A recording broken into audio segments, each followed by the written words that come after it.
naman, kahit senior, meron kaming priority lane.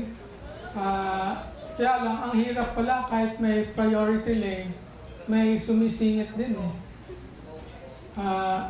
Dahil nung isang araw, ang tagal na ng pila namin, biglang may dumating, sabi niya, PWD ako, PWD ako.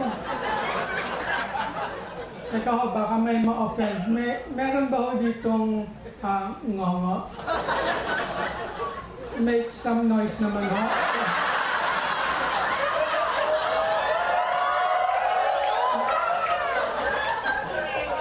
Wala ho? Wala?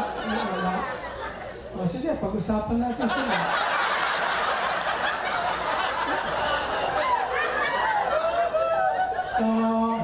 So yun na nga, nakapila kami, biglang sumingit, wala namang kumibo sa mga senior.